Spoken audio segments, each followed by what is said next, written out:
Quoi surveiller en cette période d'avant-marché boursier du mercredi 20 août 2025 à la bourse ce matin? On est dans le rouge. Est-ce que ça va être la poursuite de la dernière journée hier? Ça a été très partagé, à part le Dow Jones qui a fini un petit peu dans le vert. Le reste, ça a été très difficile. Et là, on voit des prises de profit, on voit des investisseurs prudents, je pense, avec ce qui s'en vient. C'est-à-dire que là, on a la fin des résultats financiers là, tirent à sa fin, notamment sur le S&P 500. Oui, on a encore des résultats financiers, mais quand même, ça s'étiole. Et là, ben, fin août, mi-août, fin août, toujours difficile. Des mois, août et septembre, toujours difficile. Donc, je regarde le Dow Jones, on est un petit peu dans le rouge. Le S&P 500, 5 points dans le rouge. Le Nasdaq, 43 points à la baisse en avant-marché. Le pétrole monte de 71 cents, 63,6. Là, le Bitcoin, beaucoup de surplace, là, remonte un petit peu. On est allé chercher les 112 674. Au cours des dernières heures, on est à 113 706. L'Ethereum, tu es allé tester les 4000 $. Là, 4183. L'once d'or remonte 24,60 $ au moment où je vous parle, 3338,60 $. Du côté du Hang Seng, Hong Kong, 43 points en hausse. Est-ce que c'est une prémisse pour les marchés américains? On pourrait finir dans le vert aujourd'hui, on va le voir. Tout dépendant du sentiment envers beaucoup de choses, notamment avec le discours de Jérôme Powell attendu vendredi, après la rencontre des banquiers centraux à Jackson Hole. On est là actuellement dans le Wyoming. Et ça pourrait donner le ton aussi vendredi, mais Stock 600 en Europe, vous voyez, ça monte encore. Les stocks européens, depuis quelques jours, depuis une semaine, font bien. Et c'est un peu ça qu'on avait vu, hein, février, mars, avril, les stocks européens faisaient bien. Donc, il y a comme un déplacement vers l'Europe. Et on regarde tranquillement, je regarde ce matin Target, le détaillant américain. Ben, les revenus, là, ça baisse de 9,9. En fait, l'action baisse de 9,9 % en avant-marché. Ça baisse de 10,47 $, 94 et 89. Des chiffres où on a des ventes de magasins comparables en baisse. Donc, c'est difficile. Et là, le CEO a annoncé aussi qu'il partait. Donc là, ça commence aussi à s'accumuler.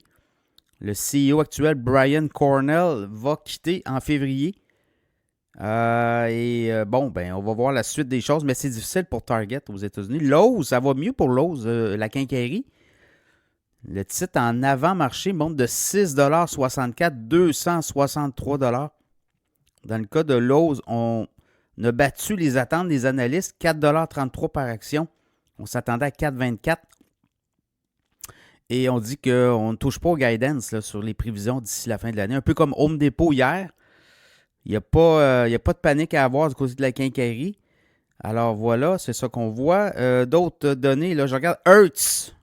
Hertz monte de 9,5 % en avant-marché. On va vendre des voitures usagées utilisées par les clients sur Amazon. Donc, on ouvre ce marché-là pour Hertz. Le titre monte. Estée Lauder, c'est un petit peu plus difficile. Ça baisse de quasiment 7 % en avant-marché. 83,78. Des révisions sur les revenus d'ici la fin de l'année. Donc, les analystes n'aiment pas trop ça. Hein? Quand on révise les données sur les revenus potentiels, ben ça remet tout en question. Sinon, là, je regarde un peu vite. Qu'est-ce qui s'en vient pour le reste? Lazy Boy, compagnie, le titre baisse de 21,6 %. 8,46 $ en baisse, 30,65 $. On a déçu les attentes des analystes. Toll Brothers, c'est des constructeurs de maisons de luxe, 133 $. Le titre baisse de 2,15 $. Donc, malgré des très bons chiffres. Et à 2 heures, aujourd'hui, on va avoir les minutes de la Fed. On va avoir les comptes rendus des discussions entre les gens de la Fed qui a mené à la décision de juillet là, de ne pas toucher au taux directeur aux États-Unis. Donc ça va donner aussi des indications sur la suite des choses, comment on était à l'interne. On sait qu'il y avait de la dissidence là, sur la décision, mais est-ce qu'on va avoir plus de données? Habituellement, on a plus de données. Alors voilà. Donc aujourd'hui, journée qui pourrait bien se terminer, on va le voir. Est-ce qu'il y a un sentiment de reprise? Quoique, on n'a pas eu de grosse baisse, là. Si vous regardez le S&P 500, on est encore très haut. Sur l'année, là, on est en hausse de 9,25. On a atteint 6466. On est à 6411. Ça prendrait quand même une bonne drop pour voir si on est encore en vie, là. Donc, on va le voir. Évidemment, il y a des résultats financiers, il y a des données économiques et il y a du politique.